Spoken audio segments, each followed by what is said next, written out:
Buenos días a todos y todas. En nombre del Centro de Estudios en Derecho, Tecnología y Sociedad de la Facultad de Derecho de la Universidad de Chile y el DOE, Actualidad Jurídica, empresa dedicada a los sistemas de información jurídica y que fomenta el diálogo crítico en materia jurídica, queremos darles una cálida bienvenida a quienes están presentes y a quienes nos ven a través de nuestra transmisión a este segundo encuentro dentro del ciclo de seminarios sobre protección de datos personales. Esta mañana conversaremos junto a destacados profesionales de la academia, el sector público, el sector privado, sobre salud y protección de datos personales en la nueva ley y los desafíos asociados a su implementación. La información de salud es crucial para sus titulares. De ella dependen bienes tan preciados como la vida o la integridad física y psíquica o la vida privada. Pero aquella información es también crucial para una serie de otros actores o grupos de interés que la utilizan para investigación, para proveer servicios de salud, para entregar información a la ciudadanía o para llevar adelante políticas públicas en materia de salud. Esta mañana abordaremos con nuestros panelistas los principales desafíos que un tratamiento de datos sensibles, como son los datos de salud, plantean en cada uno de los escenarios donde ellos se desenvuelven. Se trata de un sector que ha estado implementando nuevas regulaciones y que también será alcanzado por las reglas que en esta materia contiene el proyecto de ley de protección de datos personales que se encuentra próximo a ser aprobado por el Congreso Nacional. Esta mañana el seminario estará bajo la moderación de la investigadora del Centro de Estudios en Derecho y Tecnología y Sociedad, señorita Paloma Herrera Carpintero. Paloma es abogada de la Universidad de Chile, es magíster en Derecho Internacional, Inversiones, Comercio y Arbitraje de la Universidad de Heidelberg y de la Universidad de Chile. Actualmente se desempeña como asesora legal en el gabinete de la ministra de Ciencias, es integrante de la Comisión Central de Propiedad Industrial de la Vicerrectoría de Investigación y Desarrollo de la Universidad de Chile. Paloma, además, ha sido profesora en diversos cursos de actualización de nuestro centro. Sus líneas de investigación están orientadas a materias de género, privacidad, protección de datos personales, ciberseguridad y propiedad intelectual.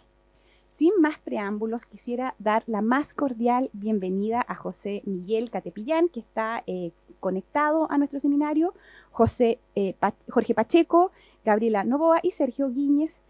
Una vez más, quisiera agradecerles por la generosidad que han tenido aceptando nuestra invitación para conversar con la comunidad nacional sobre un tema tan relevante como este. Paloma. Muchas gracias, Daniel. Así es, vamos a hablar sobre salud y protección de datos personales en la nueva ley.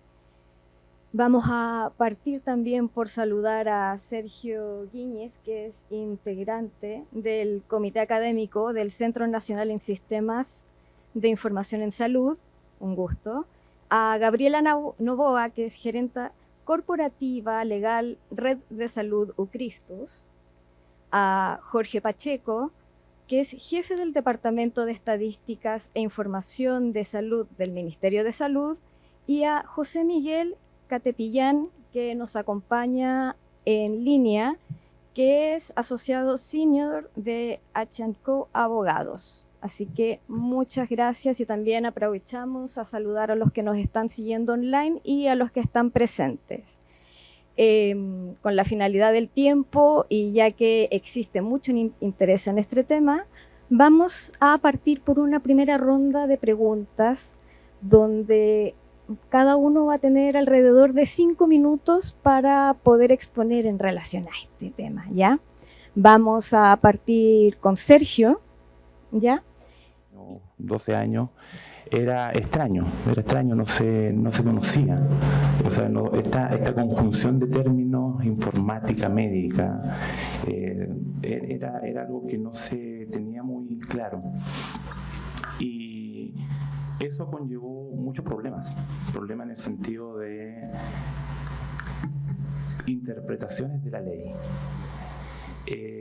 ¿Cómo podemos investigar o cómo podemos hacer modelos, por ejemplo, modelos predictivos, ya que está muy de auge todo lo que es inteligencia artificial?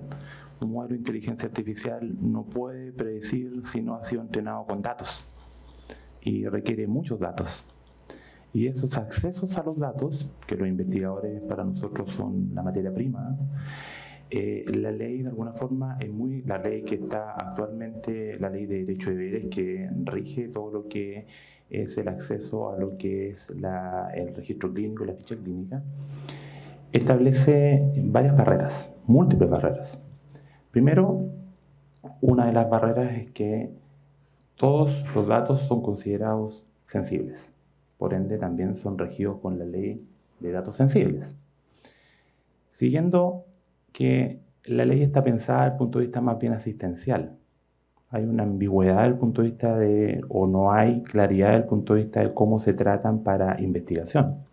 Porque lo que habla la ley es que no puede ser accesado por otra persona que no tenga intervención directa con el paciente, que no sea el equipo clínico que trata al paciente. ¿Qué conlleva esto? Conlleva que para poder hacer investigación con datos biomédicos, en general uno requiere ser visado por un comité de ética. Todos los que hacemos ciencia de alguna forma sabemos que cualquier tipo de manipulación de datos personales, no me voy a referir a todo el conjunto de datos que se requiere los comités de bioética, pero cuando trabajamos con datos personales necesitamos la certificación del comité de bioética. Y al no estar clara la ley y al no tener claridad de cómo se da permiso, cómo se accede a estos datos, los comités de bioética en general interpretan. Y hay múltiples variantes permisivas que dicen, bueno, con un consentimiento informado que el paciente pueda establecer y pueda ser revocado, se presenta el proyecto y algunos comités lo aprueban. Sin embargo, si nos vamos a la ley, la única autorización que puede dar un paciente o una persona es a través de un permiso notarial simple. Entonces, otros comités de bioética son completamente restrictivos y dicen, con el solo hecho de usted mirar el registro clínico, ya está infringiendo la ley. Entonces, si no hay acceso y usted no es parte del equipo clínico directo, no puede acceder a los registros clínicos. Y esto ha sido un ir y venir de años, de interpretaciones de los comités de bioética, que algunos obviamente entregan permiso con consentimiento informado, otros dicen que no completamente, y a mí me ha tocado múltiples rechazos, por ejemplo, por las válidas interrogantes de los comités de bioética si se respeta o no la legislación vigente. Perfecto, Sergio.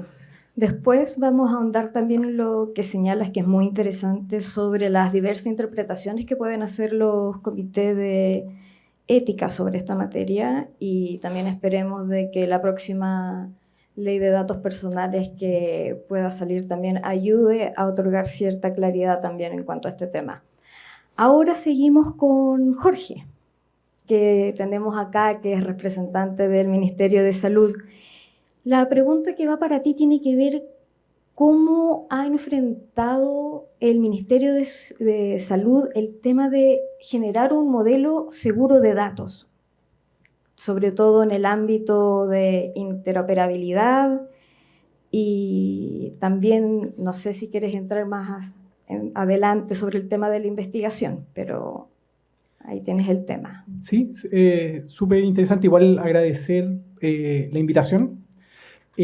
Bueno, yo creo que primero hay que generar como un estado de situación de cómo está la información en salud en el sector. Y yo creo que un diagnóstico que es compartido es que hay alta fragmentación de los sistemas de información. La mayoría de estos sistemas se generan de manera programática, es decir, lo generan los programas de salud para resolver necesidades como directas, de asignación de beneficios, de control o de vigilancia de salud pública, etcétera.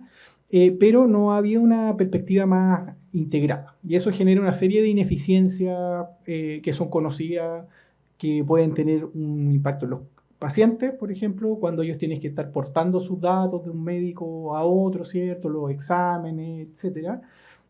Pero también hay un problema para el sector, en el fondo, de poder generar mejores decisiones, mejorar el diseño de las políticas públicas, etc., en la medida que uno tiene información que esté integrada y que esté estandarizada y que tenga un modelo común. Entonces, una de las cosas que ha estado haciendo el ministerio es poder trabajar en esa lógica ya un poco más integrada, y eso es costoso, la verdad, cuando no se hace desde el inicio, sino que involucra como harto proceso de homologación, de primero identificar la fuente de información disponible, generar los catálogos, ver si es que estos catálogos están estandarizados, se pueden intercambiar, entre otras cosas. Pero hemos estado como avanzando en eso, pero también había un avance más decidido en la interoperabilidad que facilita estos procesos de integración. Bueno, la interoperabilidad yo creo que igual es importante hacer una definición de qué es lo que es el intercambio de información entre distintos sistemas de información. Para que ocurra eso, hay varias dimensiones que tienen que estar consideradas. Una dimensión que es la interoperabilidad, bueno, hay distintos como niveles, pero organizacionalmente tenemos que estar de acuerdo respecto a qué información vamos a intercambiar. Hay una interoperabilidad también normativa, que en el fondo que habilite el intercambio de información, que es un poco lo que dice Sergio, que no estaría como cumpliéndose. Hay una interoperabilidad técnica que tiene que ver con la estructura de los mensajes y qué se va a enviar de un lado hacia otro los sistemas, que se llama interoperabilidad sintáctica, y también está la interoperabilidad semántica, que tiene que ver con cuáles son los datos que van a ser intercambiados, cuál va a ser la estructura, cuáles van a ser esas definiciones, y la mayoría de las veces estos datos tienen que ser legibles por máquina, entonces tienen que ser utilizados códigos que permitan transferir información de un lado hacia otro. Y lo que ha hecho el ministerio en el fondo, motivado por, bueno, esto es un anhelo del sector de mucho tiempo y muchas personas han estado trabajando mucho tiempo, la verdad, en poder desarrollar la interoperabilidad y muchas veces frustradas también por no poder conseguirlo, ¿ya? Esto tiene implicancias prácticas igual. Imagínense, por ejemplo, si es que hay un brote de sarampión, el epidemiólogo que está haciendo el control de ese brote necesita tener acceso a la información de la vacunación de las personas, porque eventualmente tendría que ofrecerle la vacunación a las personas que no están vacunadas. Y estamos hablando que una persona puede tener 200 contactos. Entonces, esa información tenemos que hacerla fluir rápido hacia allá y no por una tabla, ¿cierto? Que le enviemos, un archivo textoplano en el fondo que se lo enviemos y que ellos vayan discriminando quiénes están vacunados o no, y todo eso se puede ir haciendo y lo podemos ir generando. Entonces, esto tiene que ver, por ejemplo, con un propósito del ministerio, que es la vigilancia, pero también importa para la atención de salud de las personas, ¿ya? Entonces, se ha estado trabajando en eso, y desde el punto de vista de normativo se ha estado trabajando bastante con dos leyes que han sido aprobadas. La primera ley es la ley de telemedicina. Estas dos leyes modifican, de hecho, la ley de derechos y deberes de los pacientes en dos artículos que son bien claves, que es el artículo 2 y 13, que trata sobre la reserva de la ficha clínica. La modifican habilitando la interoperabilidad. Es bien interesante porque la ley de telemedicina incorpora explícitamente que los sistemas telemédicos tienen que interoperar, y la verdad es que la modificación del artículo deja bastante claro de que la interoperabilidad es un mandato, y que viene a ser reforzado por la ley de interoperabilidad, ¿ya? Que hace otras cosas bien interesantes, como por ejemplo modifica en quiénes pueden acceder a la ficha clínica e incorpora, por ejemplo, al Ministerio de Salud en el cumplimiento de sus funciones, o está el Instituto de Salud Pública, incorpora al Ministerio de Salud. Entonces, y la verdad es que es bien clave, por ejemplo, si es que uno quiere modernizar los datos del sector. O sea, como hay múltiples sistemas de vigilancia que se basan, bueno, y no solo vigilancia epidemiológica, pero de control de estadística, etcétera, que se basan en la digitación. O sea, hay una persona que está registrando en un sistema información, y eso, por ejemplo, con la interoperabilidad podría ser modernizado a procesos que sean como un poco más amables y dejar el esfuerzo humano, en el fondo, en la validación de los datos, por ejemplo, en la generación de información de calidad.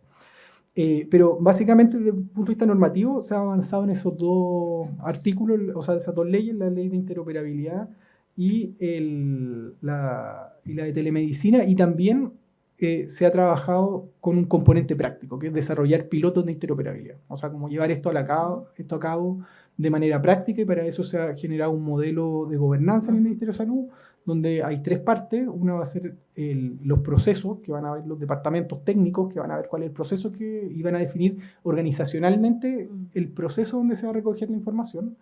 Va a haber un componente de datos, donde nosotros vamos a ver que principalmente vamos a estar viendo que sean homologables las distintas definiciones de datos, y también va a haber un componente TIC, que va a ser el que ya va a llevar a cabo el proceso de conexión de los sistemas de información, y para eso se ha desarrollado un piloto de un tema que es bien complicado, la verdad, que son las listas, que interconsultas, que son las consultas nuevas de especialidad, es decir, cuando un médico deriva a una persona de atención primaria hospital, Y ese proceso ya, ese piloto se ha implementado en 3 servicios de salud. Hay alrededor de más de 10.000 interconsultas que han sido emitidas, incluso de postas rurales, que eso yo creo que es súper interesante. Muy importante ese tema también. Sí. Sí, quizás después podemos ahondar sobre todo por el tema del piloto, que está muy interesante.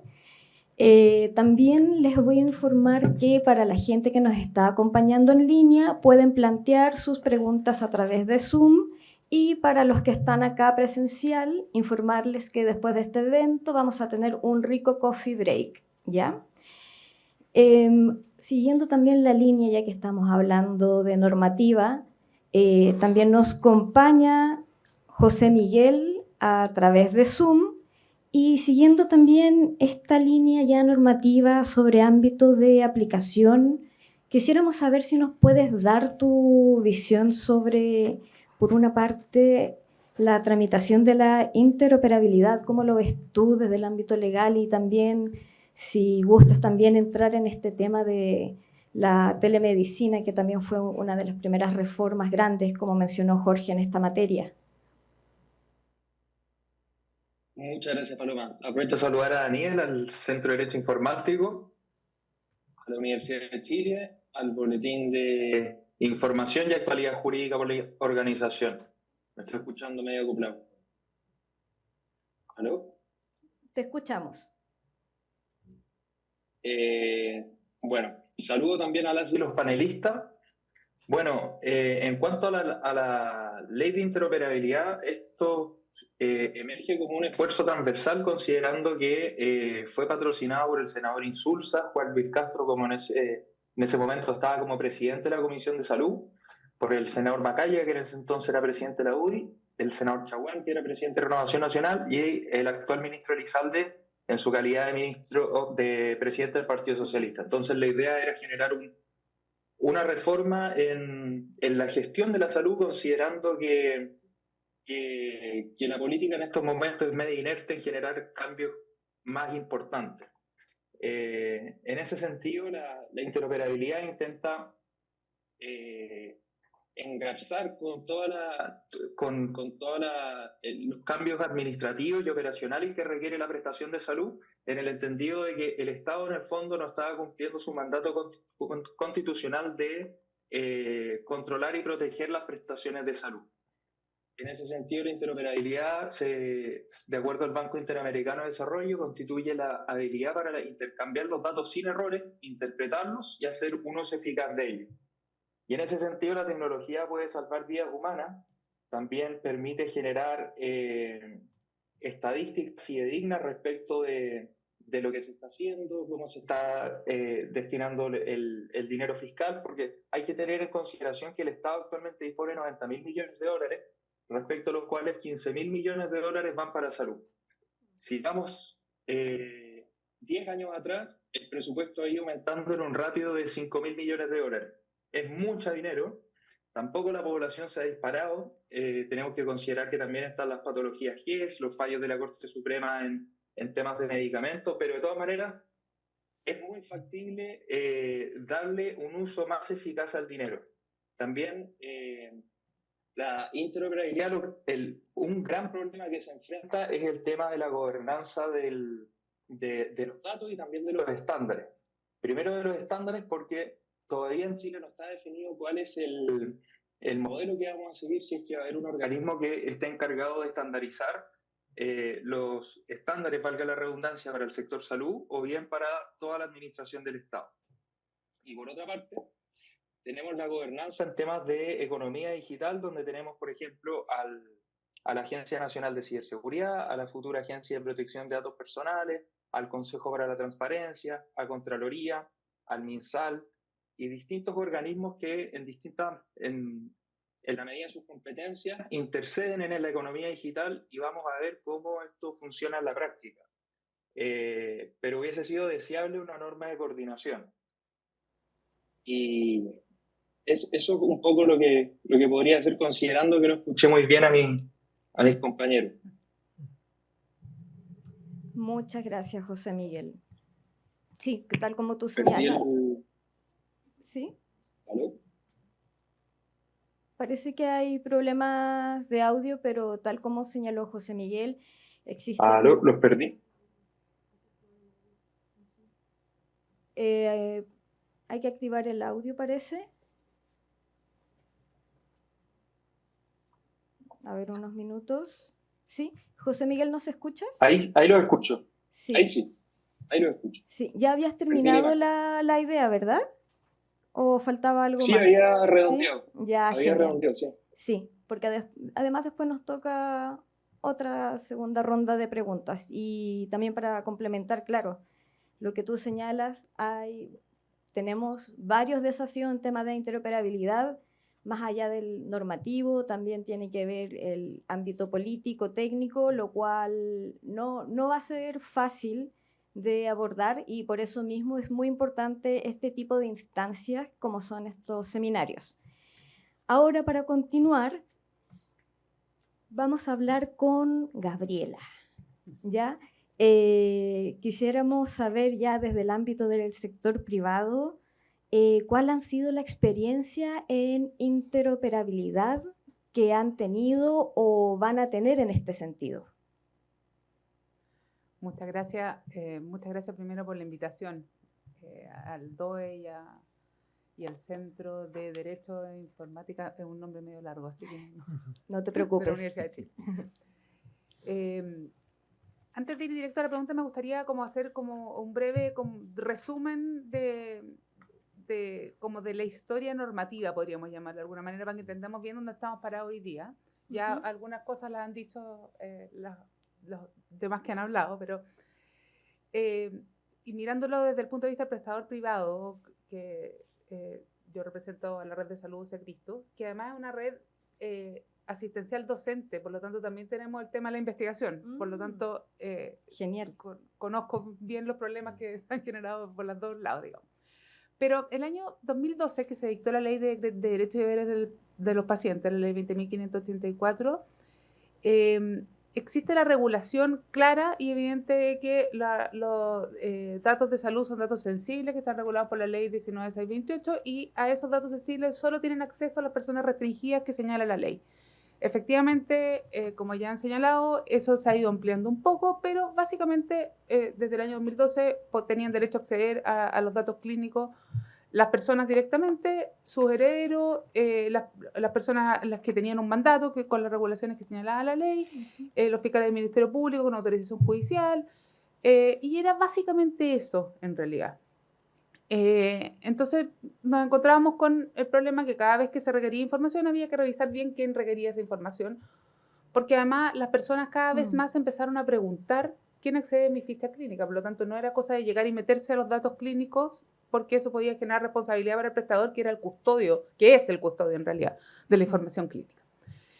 Entre medio, antes de la ley de telemedicina y antes de la ley de interoperabilidad clínica, empiezan a aparecer ciertas regulaciones, en el fondo, de distintos grados jerárquicos. Por ejemplo, el año 2018 tenemos el programa del Ministerio de Salud de teleconsulta. El año 2019 se incorpora en el decreto GES, que era el decreto 22, ya la posibilidad, estamos hablando pre-pandemia, ya la posibilidad de que algunas prestaciones GES se pudieran hacer a través de telemedicina, por ejemplo. El año 2020 se incorporan, ya como empezando pandemia, en el fondo se empiezan a incorporar las primeras prestaciones por telemedicina a los aranceles FONASA. Incorporándose el arancel FONASA permite que las ISAPRES también lo cubran. Pero en el año 2024, hace poco, la Intendencia de Fondos y la Superintendencia de Salud saca una circular que le exige a las ISAPRES que cubran las atenciones por telemedicina en la medida que sean voluntarias por parte del paciente, digamos, de sus afiliados. Y entre medio de todo esto está la ley, digamos, de mayor rango jerárquico, primero la ley de telemedicina y después la ley de interoperabilidad y entre medio la ley de ciberseguridad, o llamada ley de ciberseguridad, que señala expresamente que los prestadores de salud van a ser prestadores esenciales, por lo tanto con obligaciones de confidencialidad, de reporte de incidentes, etc. Y además con la posibilidad de que la agencia de ciberseguridad los declare operadores de importancia vital, que le aumenta el nivel de exigencia, por supuesto, por lo que ya se ha mencionado aquí, la importancia que tienen los datos de salud no solamente para las personas, sino que para el sistema de salud en general, como también se ha señalado.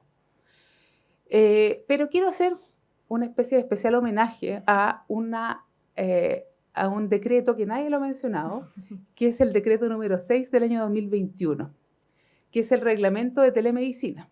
Ese reglamento fue como un visionario, porque fue precursor a todas las modificaciones que se introdujeron con posterioridad en la ley de telemedicina y con posterioridad en la ley incluso de ciberseguridad. Ese reglamento reguló lo que la superintendencia, post pandemia, en el fondo la superintendencia sacó algunas circulares, que tuvimos que empezar a andar sobre la marcha. Algunos prestadores como Usacristo ya venían con telemedicina de antes, pero se aumentó mucho, entonces se tuvo que empezar sobre la marcha. La superintendencia fue sacando algunas regulaciones, pero salió este reglamento el año 2021, que en su oportunidad el Ministerio de Salud lo llamó consulta. Hicimos varios comentarios, yo creo que no pescaron ninguno en realidad, pero la Contraloría lo aprobó. Hoy día lo que dice el reglamento lo dice la ley. Yo creo que el problema era que antes no lo decía, pero fue un visionario, hay que reconocerlo, por eso le rindo un especial homenaje a ese reglamento. No sé si estoy con tiempo, porque podría seguir hablando del reglamento, que tiene cosas súper interesantes, pero creo que ya me pasé. Sí, no te preocupes, y de hecho después tenemos un segundo round, así que ningún problema. También vuelvo a recordar a la gente que también nos sigue por Zoom que puede estar haciendo sus preguntas por chat, las cuales están siendo leídas, y también más adelante también la gente que está acá presencial va a poder hacer sus preguntas. Respecto a lo que señalaron, estuve tomando notas de todos los comentarios también y quería partir también siguiendo el orden, también por Sergio, ¿ya? Sobre todo en el ámbito de los datos de investigación, y si bien entiendo también, quería saber si ves que lo que impide o la falta de datos, esto se produce por una parte por la burocracia o también porque pudiese faltar un incentivo a la investigación desde el ámbito de la salud. ¿Cómo es tu mirada en ese sentido? Porque por lo que veo en esta época también donde estamos con inteligencia artificial, datos, es muy importante tener datos y sobre todo para el sector académico. No sé cómo lo ves, me gustaría una visión amplia de lo que opinas. Sí, mira, es interesante conversar acerca de datos. Yo creo que nunca antes se ha discutido más el tema de acceso de los datos, manipulación de datos, que en los últimos 5 años. Con áreas que han sido muy emergentes, como la inteligencia artificial, la ciencia de datos, y con toda la avalancha de datos que nos vemos enfrentados hoy en día. Eso los países desarrollados en general ya lo tienen cubierto. O sea, si hablamos, por ejemplo, Estados Unidos, Europa, tienen bases de datos que son comunitarias desde el punto de vista de investigación, con datos clínicos. Un ejemplo puntual, por ejemplo, para poner solamente un ejemplo, cirugías cardíacas, o lo que acá se cubre como cardiología de alta complejidad. Estados Unidos tiene bases de datos donde los centros informan a través de sistemas que están normados, con una interoperabilidad semántica, sintáctica, como bien lo explicó Jorge, con una sintaxis clara, y uno puede establecer, por ejemplo, incluso los niveles de riesgo y los niveles de mortalidad por centro. Se pueden establecer, por ejemplo, indicadores de mortalidad 30 días, o lo que se denomina, por ejemplo, un marcador de riesgo como el Euroscore. Aquí en Chile nosotros comenzamos un piloto hace algunos años en Concepción y nos dimos cuenta, y así de importante, y por eso da ese ejemplo, así de importante es el acceso a los datos de forma segura, de forma eficiente y además con responsabilidad, que el Euroscore sobreestima, porque el Euroscore es un predictor de mortalidad de riesgo en la cirugía cardíaca, sobreestima para la población chilena en un 50% la mortalidad. Y eso lo vimos con datos de pacientes chilenos. Básicamente porque era un predictor de riesgo que estaba enfocado en una población anglosajona. Entonces, si nosotros extrapolamos ese ejemplo a todas las otras áreas donde podríamos tener un mejor control de crónicos, tener un mejor acceso, tener una mejor monitorización de nuestros adultos mayores, tener, etcétera. Muchos ejemplos, pudiéramos obviamente tener un mejor desarrollo desde el punto de vista de la salud y tener indicadores ciertos, indicadores fidedignos. Hoy en día, mucha de la información es autoinformada. No tenemos la información y además sin medios que sean estructurados, y esta información autoinformada es muy a escala humana. O sea, hay digitadores enviando información a los entes reguladores. Entonces, estos últimos 5 años han sido una explosión en discusiones, en regulaciones, en inclusiones de interoperabilidad y protección de datos en las leyes, lo que a nosotros por lo menos nos augura un buen futuro desde el punto de vista de investigación, desde el punto de vista de regulación y lo más importante desde el punto de vista de todo lo que conlleva de beneficios a los pacientes, que son los principales beneficiados de que esto empiece ya a ser un hecho. Perfecto, muchas gracias, Sergio. Una consulta, el piloto de Euroscope, sí. ¿Dónde está disponible? ¿Dónde se puede revisar? ¿Hay algún informe? Está ahí en el horno.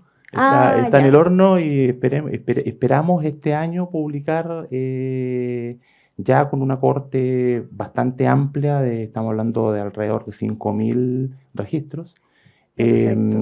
Y nuestro próximo paso, la idea sería recalibrarlo y ver de qué forma ese predictor se adapta a la realidad chilena.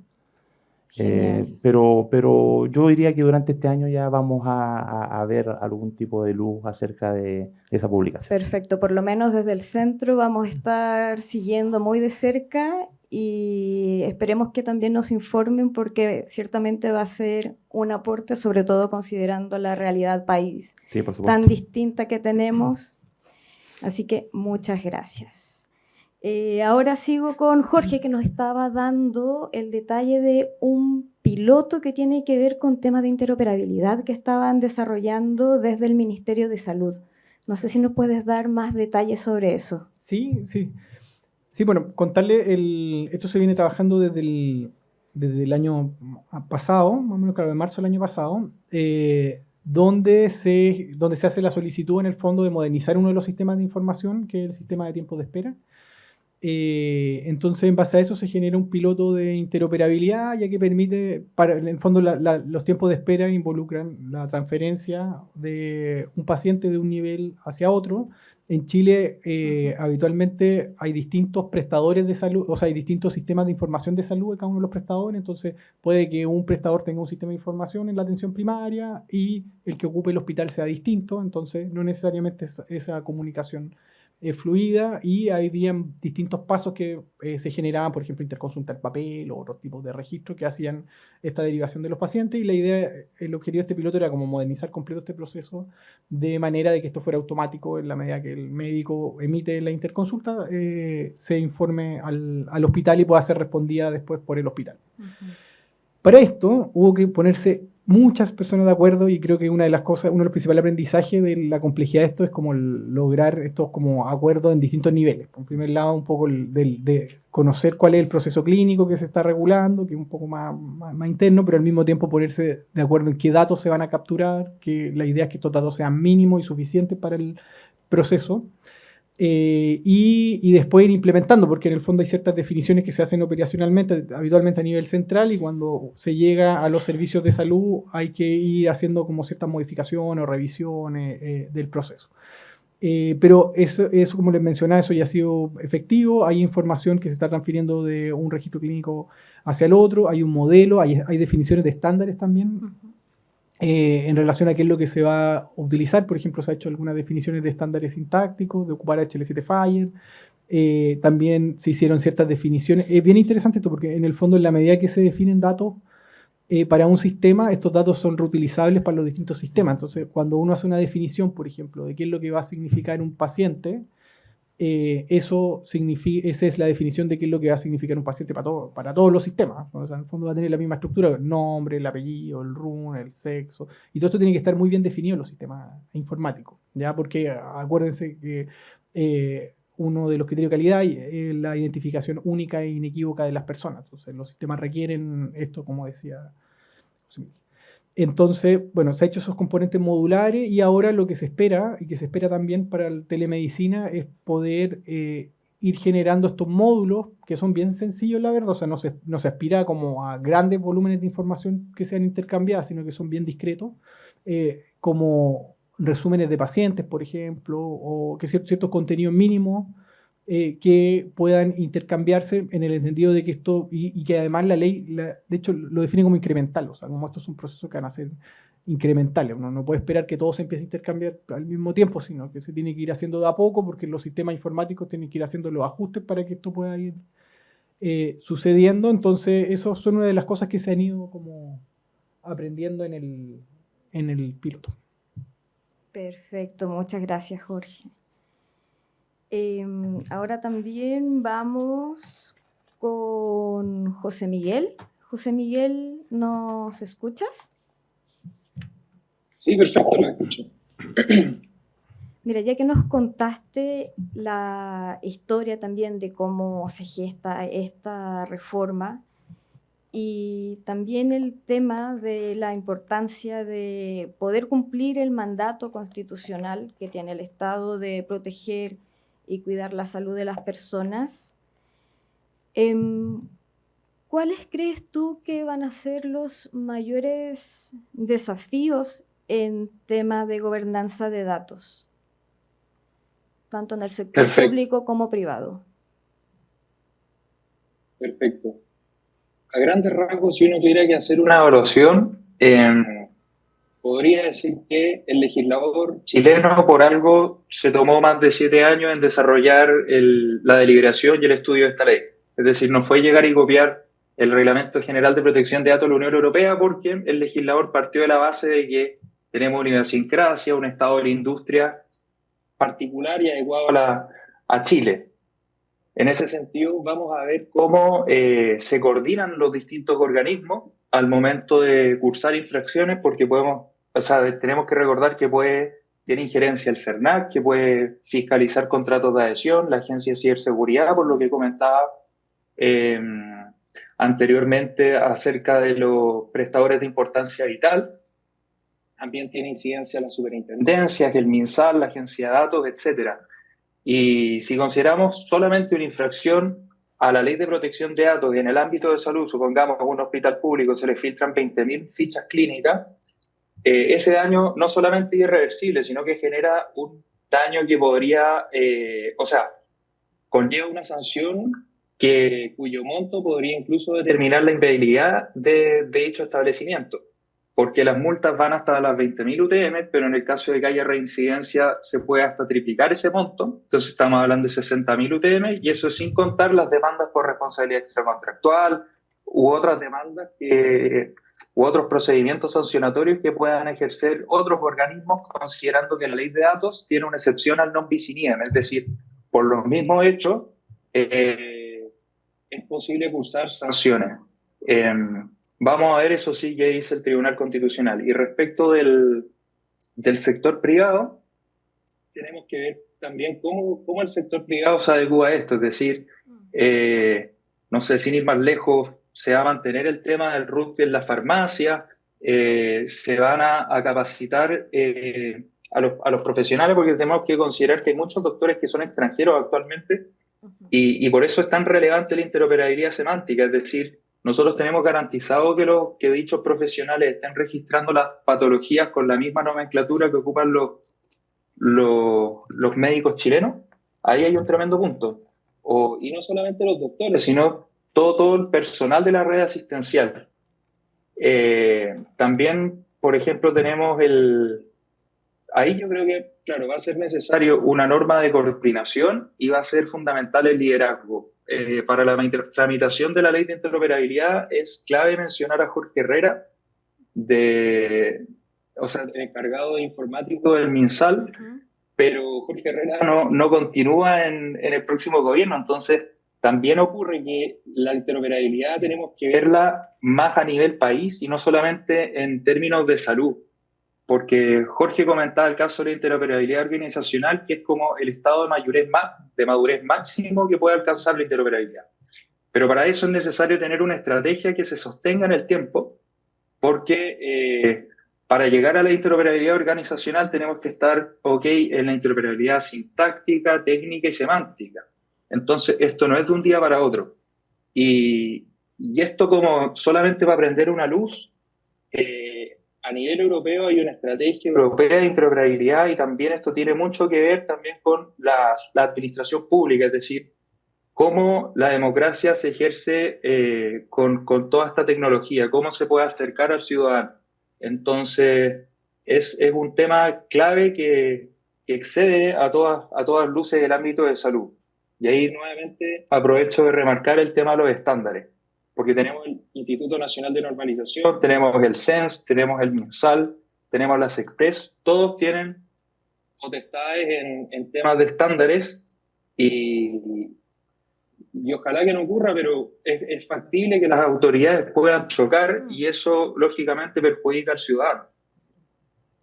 Muchas gracias, José Miguel. Efectivamente, son varios los desafíos, sobre todo de que intervienen distintos actores, tanto del sector público como privado, distintas entidades, por una parte el Ministerio de Salud, por otra parte la Superintendencia, también la Agencia de Ciberseguridad que va a estar, después la futura Agencia de Protección de Datos y sí, la verdad es que va a ser un gran desafío poder implementar esto, pero al parecer también muchas de las consultas también ya van a estar siendo abordadas por el reglamento. Así que también les deseamos mucha suerte también al Ministerio de Salud con ese tema. Ahora también tenemos preguntas del público. Ya por razón del tiempo vamos a hacer dos por Zoom y también vamos a seguir con los que estén acá presentes por si tienen algunas otras consultas. La primera pregunta, ya que ahí avisan como quién está de acuerdo para responderla, ¿ya? ¿Qué normativa aplica para regular el ejercicio profesional de los psicólogos y qué impacto tendrá la nueva ley de protección de datos? Yo creo que lo hace referencia sobre todo de que cuando vamos al psicólogo otorgamos información muy personal, muy intrínseca, entonces quizás por ahí puede surgir esta preocupación. Si quieres la contesto yo, pero... Había pensado en ti también. Todos pensamos en ti. Sí. A ver, en la medida que los psicólogos se consideren prestadores de salud, rige la misma norma que rige para los médicos. O sea, la misma obligación de mantener la ficha clínica, que la ficha clínica es confidencial, que es reservada, la misma información. No sé, me cuesta un poco pensar cómo van a hacer interoperar a los prestadores individuales, la verdad. Porque cuando son prestadores institucionales, no va a quedar otra, digamos. Pero los individuales no tengo muy claro cómo los van a hacer interoperar.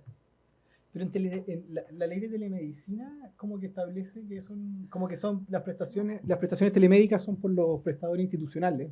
De hecho, un prestador individual podría no estar en Chile mientras haya un prestador institucional. Sí, es para que se rige, pero eso es para el ámbito de acción que respecto de la norma. Ejercicio libre Pero si tú tienes un ejercicio libre, no sé cómo lo van a hacer, porque en realidad si es un prestador de salud, incluso un médico que tiene una consulta privada, ¿cómo lo van a hacer interoperar? Porque se supone que es para los prestadores de salud.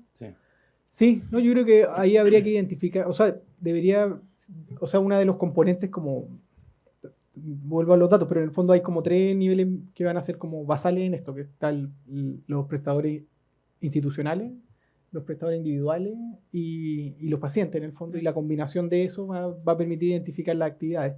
Y aquí debería haber una prestación institucional. Bueno, de hecho ellos tienen, hay prestadores médicos que, por ejemplo, un centro médico, una clínica, podría tener certificación de la Superintendencia de Salud. O sea, todos esos procesos de regulaciones los cumplen. Y quizás esa es la forma de vincularlo.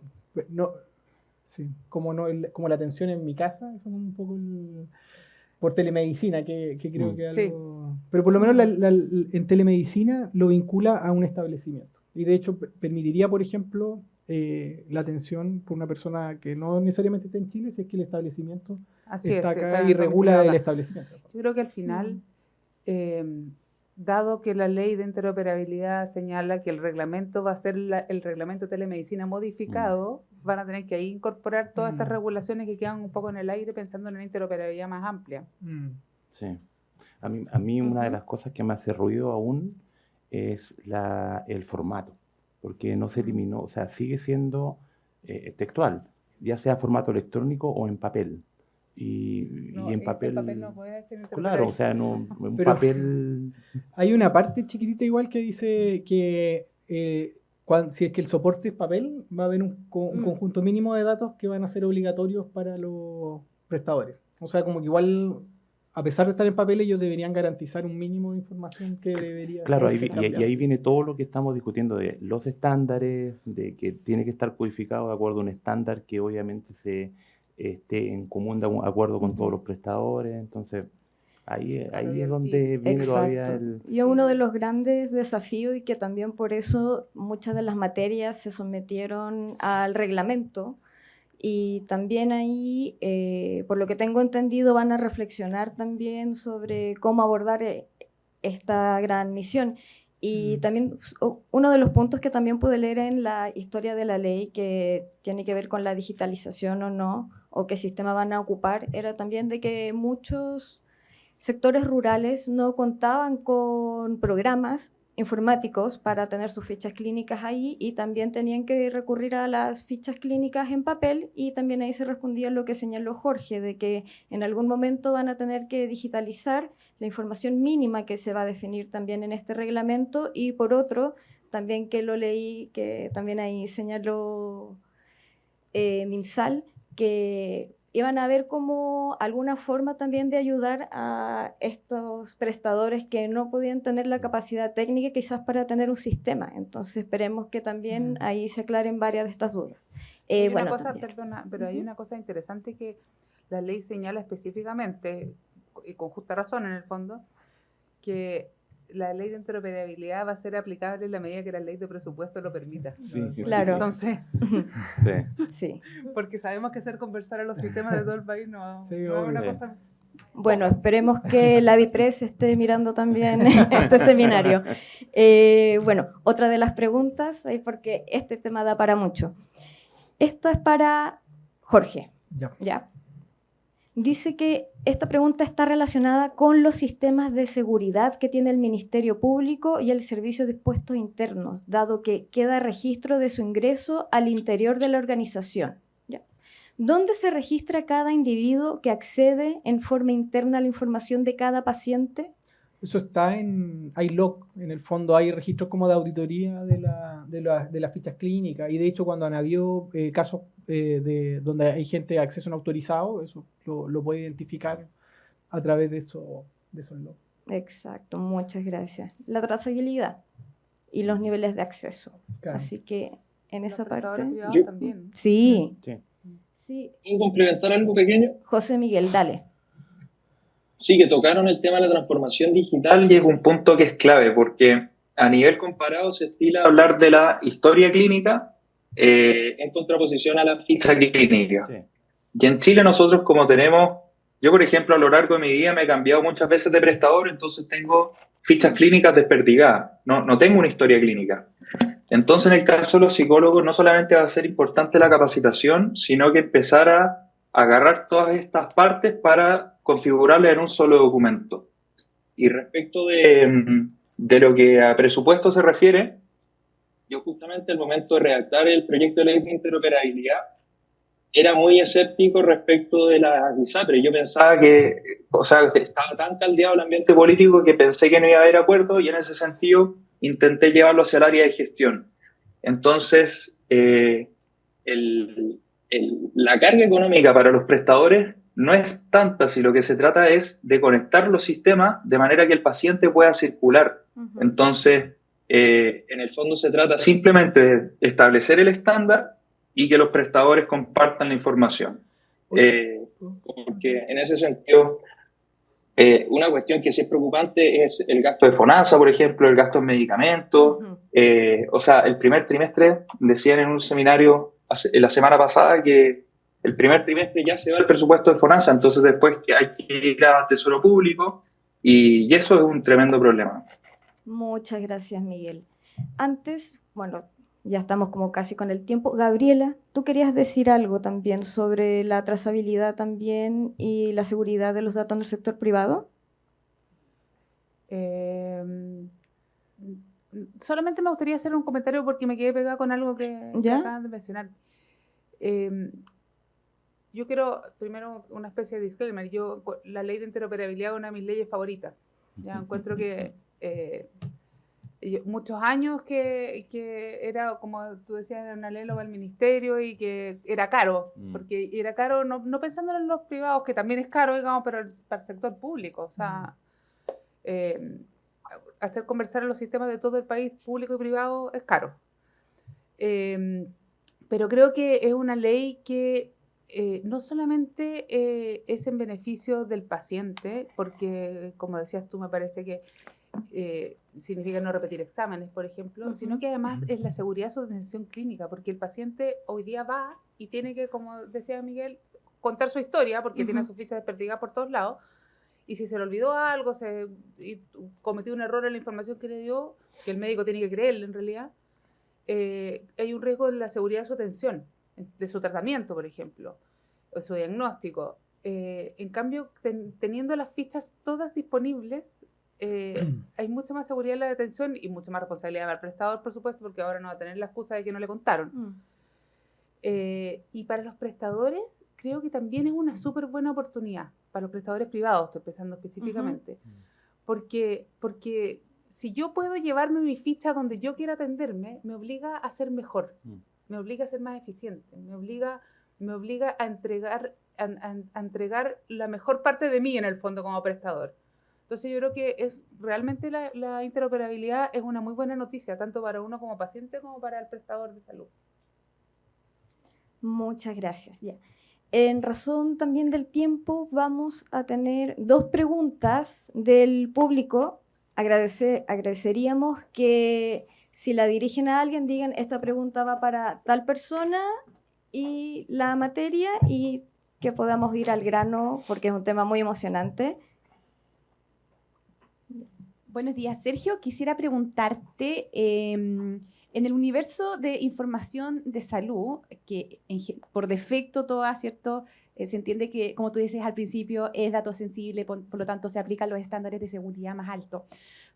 Pero en este como conjunto de datos sensibles, ¿existe algún subconjunto que tenga incluso algún tipo de protección más estricta? Estoy pensando algún tipo de enfermedad, algún tipo de patología social. Por ejemplo, estoy pensando, no sé, salud mental o VIH, algún tipo de información sanitaria que pudiera ser especialmente complejo para la persona si esta sufre alguna brecha de seguridad o algo por el estilo. Bueno, de acuerdo a lo que está establecido en la ley, toda información contenida en el registro clínico es de carácter sensible.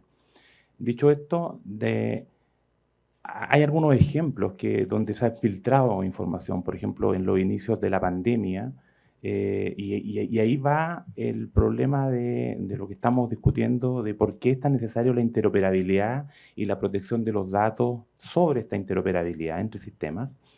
Recuerdo, por ejemplo, se filtraban los Excel donde estaban los primeros contagiados, donde la pandemia era una incertidumbre total para todos. Esto obviamente conlleva un montón de problemas asociados, por ejemplo, con seguros de salud. Si, por ejemplo, se filtrasen los datos contenidos dentro de los registros clínicos con los mismos prestadores, o sea, muy bien lo decía José Miguel, un paciente o un ciudadano está en su derecho de poder demandar o poder hacer valer sus derechos si hay algún tipo de filtración. Y cuando estamos hablando de filtraciones de miles de datos, ya se transforma en un problema un poco más complejo. Desde el punto de vista de investigación, los comités en general de ética tienen mucho cuidado cuando hay información que es un poco más sensible como tú lo planteas. O sea, por ejemplo, cuando hay información acerca de algún tipo de patologías o algún tipo de predisposición genética o algún tipo de manipulación, hacen un foco especial. Pero sin embargo, la información toda es de carácter sensible. Entonces ahí no hay, o por lo menos no hay una separación entre una y otra. O sea, la idea es que toda sea protegida de la misma forma. ¿Puedo agregar algo cortito? Sí. Este es un tema, por ejemplo, para salud mental, ha sido un tema que hemos discutido harto entre los prestadores privados, digamos, al menos. Porque podría entenderse la norma que hay una especial protección a los antecedentes clínicos de salud mental. Y de hecho, en muchos prestadores hay como un doble seguro, digamos. O sea, no cualquier médico puede entrar a la ficha de salud mental. ¿Ya? Pero es discutible, digamos, ¿no? Perfecto, muchas gracias. Y la última pregunta para ir cerrando este seminario. Hola. En realidad para cualquiera que... Con respecto al tema de la salud mental, los psicólogos, y creo que con la pandemia ustedes deben tener claro el creciente incremento que hubo de las consultas online e incluso fuera del país. Particularmente tengo más de uno y amigos, amigas que se atienden con psicólogos chilenos estando viviendo afuera, ¿ya? Me imagino que será por varias razones. El tema es, estos datos, y los he visto, se transmiten por sistemas absolutamente abiertos y súper frágiles. WhatsApp, y además creo que lo nombraron ahí, en fotos, en texto plano, etc. Estos pueden ser fácilmente extraídos, robados, etc. Ahí la responsabilidad, desconozco si ya queda claro, porque no es alguien asociado a la telemedicina de algún establecimiento, sino son profesionales que cobran particular. Debido a este crecimiento, ¿cómo se está normando eso? ¿Está pensado en capacitar a estos psicólogos, que son varios, que están utilizando este sistema? Y bueno, ¿qué me pueden comentar de eso, de la interoperabilidad? A cualquiera de los que Sí, no sé, Sergio o sí, tú. Sí. Bueno, la ley de telemedicina tenía un reglamento, ¿cierto? Que fue previo, fue el 2021 a la promulgación de la ley, y todos esos aspectos están siendo abordados en una norma, en un borrador que ahora está como norma técnica, y todos esos elementos puntuales lo está viendo ciberseguridad, TIC, para poder definir estándares como de mejor calidad. Y yo creo que usted igual sacaron... Sí, o sea, sacamos una norma de buenas prácticas en plena pandemia desde SENS. Y uno de los temas que hay que abordar sin duda es cómo la información viaja de punto a punto, porque los temas de seguridad desde el punto de vista muchas veces se ven del acceso solamente, pero también la seguridad implica la privacidad de la información, la confidencialidad de la información, el no repudio de la información. Correcto, que estén acceso, o sea, y dentro del acceso tenemos que también velar por dos tipos de acceso. Un tipo de acceso desde el punto de vista de autorización, o sea, si yo estoy autorizado a acceder a los datos que mi nivel de seguridad me permite, y el otro es si estoy autorizado a entrar o no al sistema. Entonces, hay varios niveles de seguridad que obviamente, como dice Jorge, el reglamento se tiene que hacer cargo y el reglamento los tiene que plantear, porque ya no es solamente el acceso simple como lo veíamos usualmente, que es clave y password. O sea, ya con clave y password no... Bueno, y ahí además, otro aspecto muy cortito que me gustaría, que la otra vez, de hecho estábamos con Jorge Herrera y mucha gente en un seminario de ciberseguridad, y uno de los llamados que se hace además es a la ciberhigiene. Porque muchas veces los sistemas pueden tener todas las barreras, todos los cortafuegos correspondientes desde el punto de vista de seguridad, pero si uno deja en su escritorio el POSIT con la clave del sistema, o la clave se la comparte en todo el piso y todos tienen acceso, y los becados y los internos, ahí no hay sistema que aguante.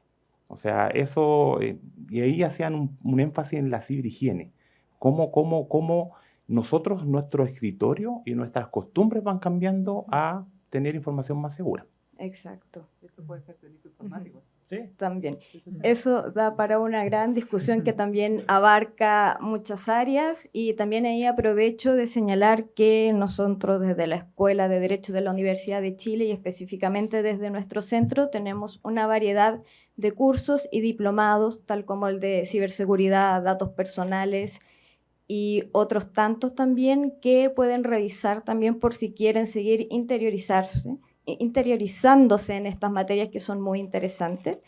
Y aprovecho también de agradecer a nuestros invitados, a nuestra invitada, también a los que nos acompañaron a través de Zoom y presencialmente, y por sobre todo agradecer al DOE, el Banco de Información de Chile, Actualidad Jurídica, y por supuesto a mi querido Centro de Estudios en Derecho, Tecnología y Sociedad de la Universidad de Chile. Muchas gracias y nos vemos prontamente. Muchas gracias. Gracias. Gracias.